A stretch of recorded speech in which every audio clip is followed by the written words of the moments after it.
Thomas of the Wake County Board of Commissioners, thank you for all that you do. And to all the leaders that are here today, including the students and instructors here at Wake Tech North.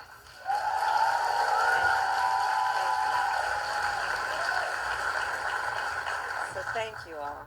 So listen, this election, I do strongly believe, is about two very different visions for our nation.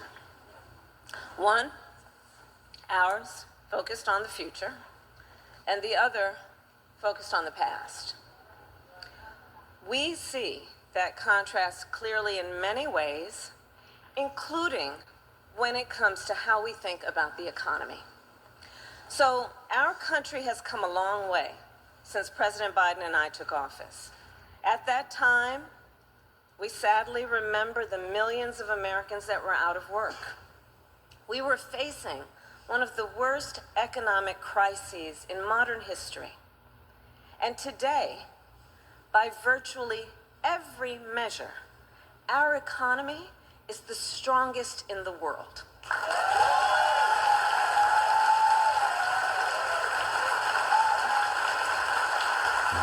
We have created 16 million new jobs. We've made historic investments in infrastructure, in chips manufacturing, in clean energy. And new numbers this week alone show that inflation is down under 3%.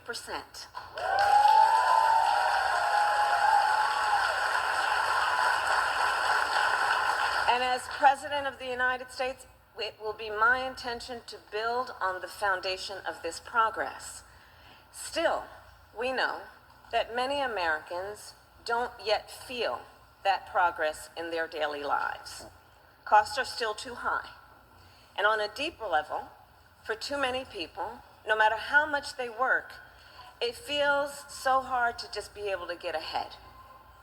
As president, I will be laser focused on creating opportunities for the middle class that advance their economic security, stability, and dignity. Together, we will build what I call an opportunity economy. An opportunity economy. An economy where everyone can compete and have a real chance to succeed. Everyone, regardless of who they are or where they start, has an opportunity to build wealth for themselves and their children. And where we remove the barriers to opportunity so anyone who wants to start a business or advance their career can access the tools and the resources that are necessary to do so.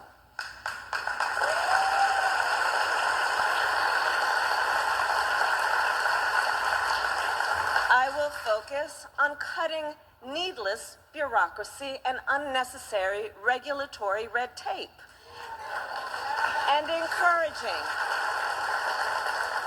encouraging innovative technologies while protecting consumers, and creating a stable business environment with consistent and transparent rules of the road.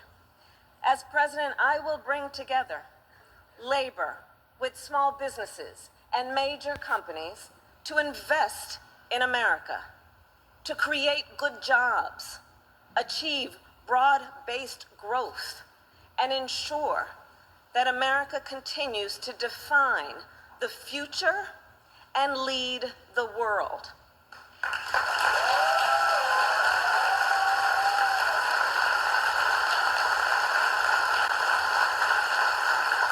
And key to creating this opportunity economy is building up our middle class. It is essential. The middle class is one of America's greatest strengths. And to protect it then, we must defend basic principles, such as your salary should be enough to provide you and your family with a good quality of life.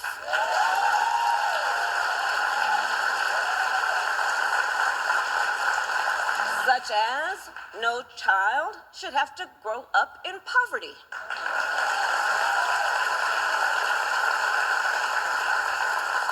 Such as after years of hard work, you should be able to retire with dignity.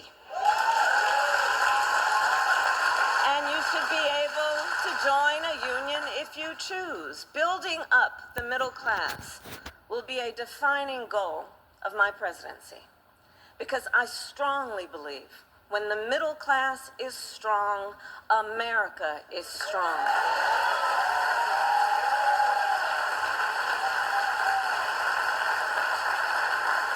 So in the weeks to come, I will address in greater detail my plans to build an opportunity economy. And today, I will focus on one element that's on the minds of many Americans as they pay their bills at the kitchen table or walk the aisles of a grocery store. And that is lowering the cost of living.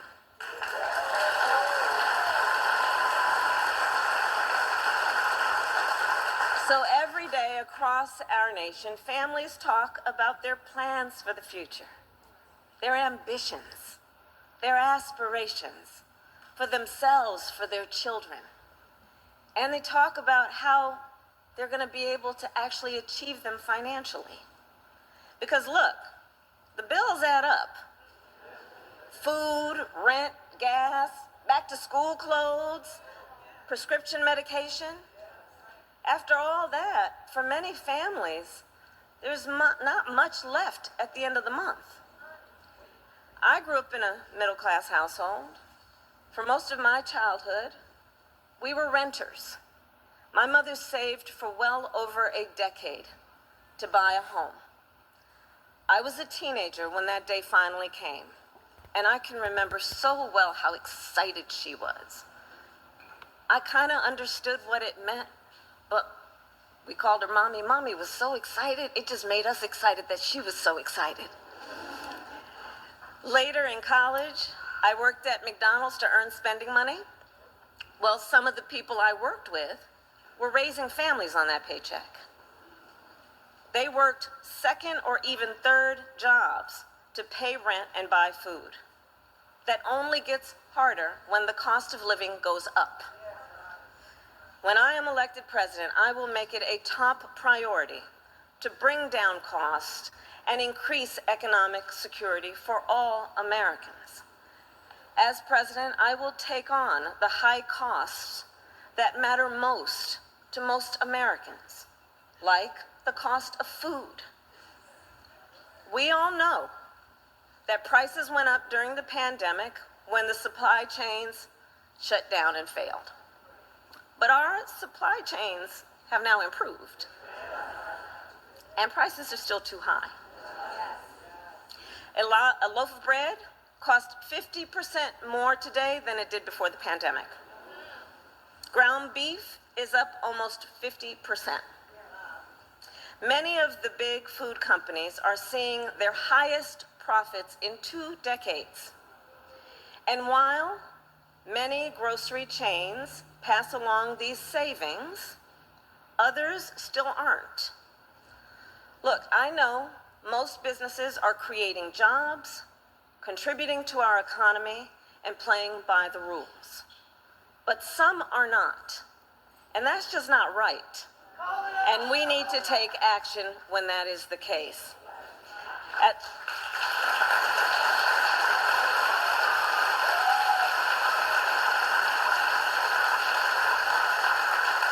As Attorney General in California, I went after companies that illegally increased prices, including wholesalers that inflated the price of prescription medication, and companies that conspired with competitors to keep prices of electronics high. I won more than $1 billion for consumers.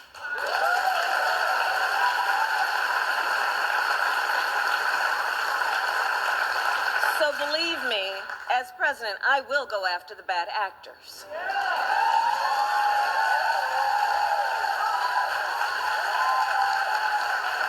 And I will work to pass the first ever federal ban on price gauging on food. My plan will include new penalties for opportunistic companies that exploit crises and break the rules, and we will support smaller food businesses that are trying to play by the rules and get ahead.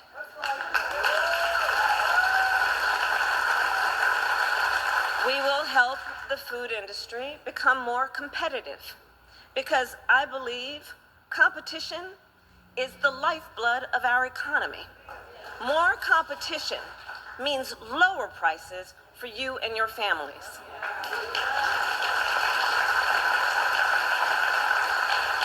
Now compare what Donald Trump plans to do.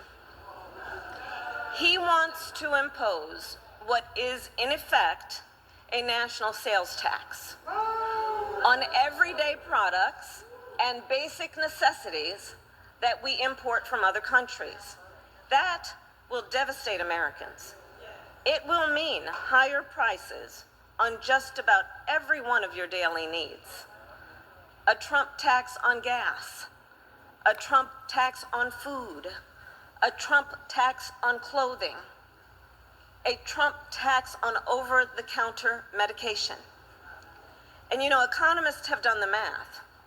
Donald Trump's plan would cost a typical family $3,900 a year. At this moment, when everyday prices are too high, he will make them even higher. As president, I'll take on the issue of the cost of health care. As Attorney General, I took on insurance companies and Big Pharma and got them to lower their prices. And together with President Biden, we've gone even further. We capped the price of insulin at $35 a month, and the total cost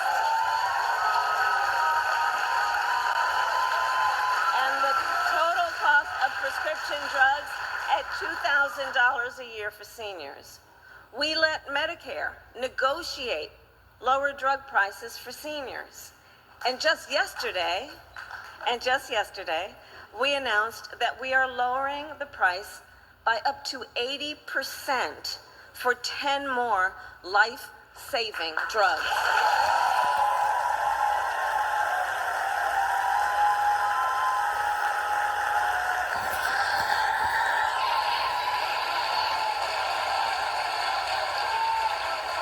And I pledge to continue this progress. I'll lower the cost of insulin and prescription drugs for everyone with your support, not only our seniors. And demand transparency from the middlemen who operate between Big Pharma and the insurance companies who use opaque practices to raise your drug prices and profit off your need for medicine. 2 months ago, I announced that medical debt will no longer be used against your credit score.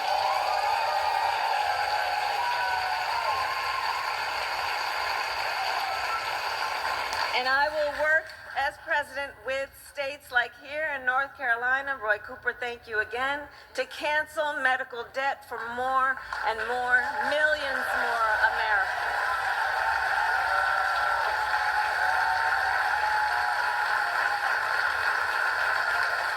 As for Donald Trump, well, he wants to repeal the Affordable Care Act,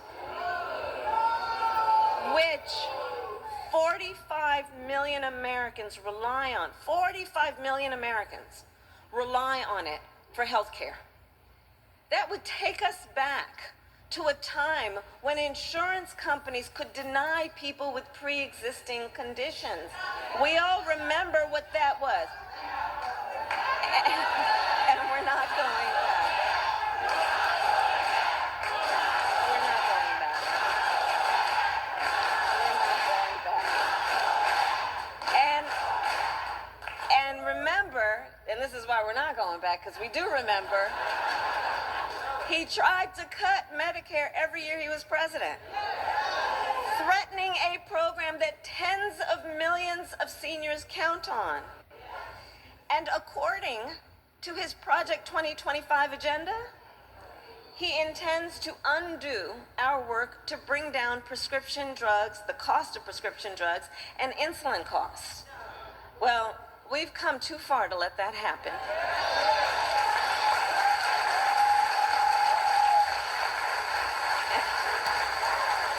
So we're not going back on that, and let's talk about the cost of housing. So now, the housing market can be complicated, but look, I'm not new to this issue. As State Attorney General, I drafted and helped pass a homeowner Bill of Rights, one of the first in America. And during the foreclosure crisis, I took on the big banks for predatory lending with many of my colleagues, including Roy Cooper, and won $20 billion for California families when I was Attorney General.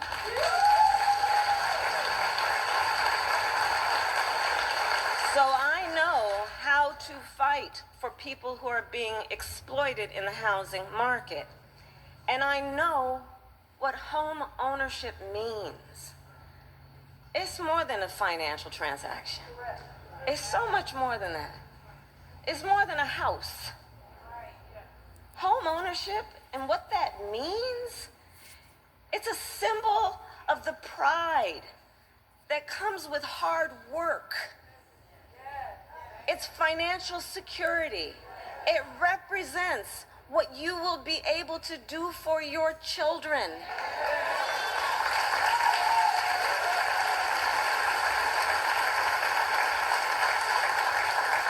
And sadly, right now, it is out of reach for far too many American families. There's a serious housing shortage. In many places, it's too difficult to build, and it's driving prices up. As president, I will work in partnership with industry to build the housing we need, both to rent and to buy. We will take down barriers and cut red tape, including at the state and local levels.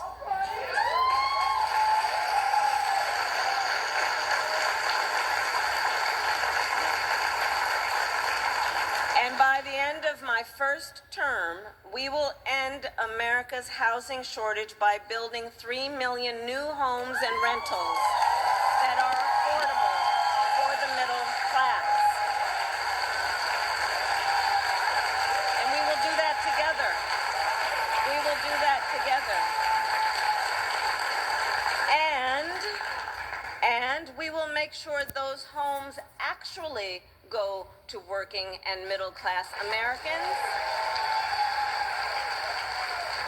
not just investors. Because you know, some corporate landlords, some of them buy dozens, if not hundreds of houses and apartments.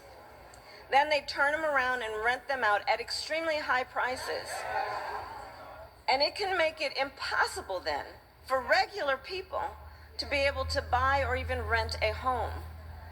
Some corporate landlords collude with each other to set artificially high rental prices, often using algorithms in price-fixing software to do it. It's anti-competitive and it drives up costs. I will fight for a law that cracks down on these practices.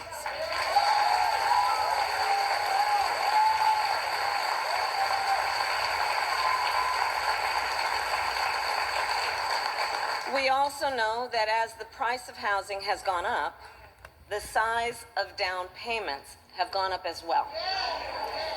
Even if aspiring homeowners save for years, it often still is not enough.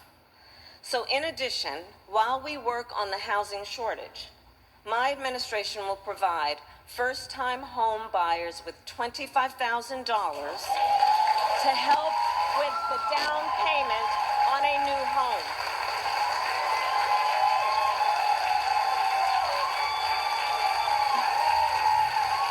We can do this.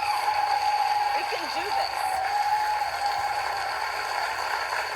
All to help more Americans experience the pride of home ownership and the financial security that it represents and brings. So that's my plan. But here's what Donald Trump would do. If his Project 2025 agenda is put into effect, it will add around $1,200 a year to the typical American mortgage. He's got it backward. We should be doing everything we can to make it more affordable to buy a home, not less.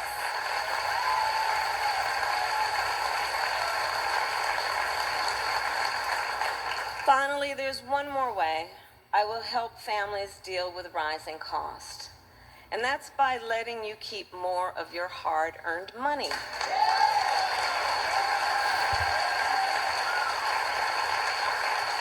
Under my plan, more than 100 million Americans will get a tax cut, and we will do this by restoring 2 tax cuts designed to help middle-class and working Americans: the Earned Income Tax Credit and the Child Tax Credit.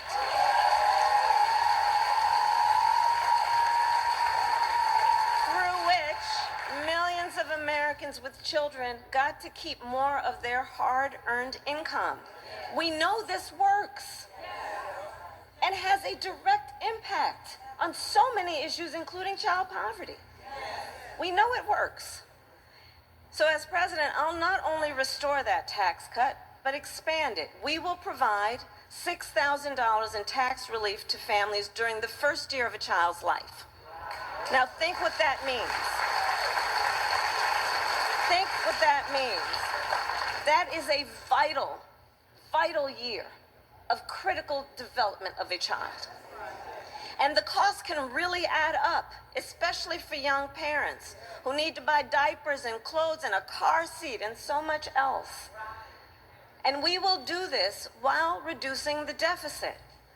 Compare my plan with what Donald Trump intends to do. He plans to give billionaires massive tax cuts year after year. And he plans to cut corporate taxes by over $1 trillion, even as they pull in record profits. And that's on top of the $2 trillion tax cut he already signed into law when he was president, which, by the way, overwhelmingly went to the wealthiest Americans and corporations and exploded the national deficit. You know, I think that if you want to know who someone cares about, look who they fight for. Look who they fight for.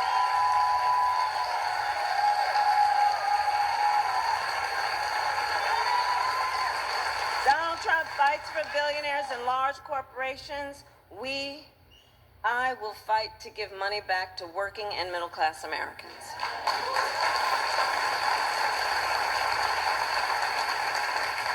So I'll end with this. 2 days ago, Donald Trump was here in North Carolina. He said he was going to talk about the economy. I think you all watched. You know what I'm about to say. But he offered no serious plans to reduce costs for middle-class families. No plan to expand access to housing or health care. And that, actually, I think for most of us, was not surprising. Because we already know his plans. We know the Project 2025 agenda. So there's a choice in this election. Donald Trump's plans to devastate the middle class, punish working people, and make the cost of living go up for millions of Americans. And on the other hand, when I'm elected president, what we will do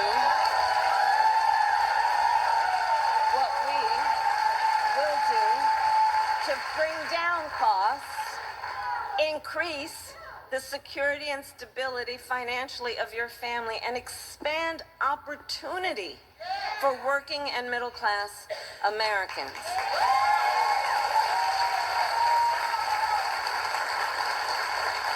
So now is the time to chart a new way forward. Now is the time to chart a new way forward, to build a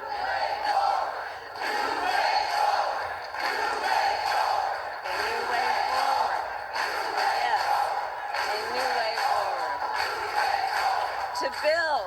To build an America where everyone's work is rewarded and talents are valued, where we work with labor and business to strengthen the American economy, and where everyone has the opportunity not just to get by, but to get ahead.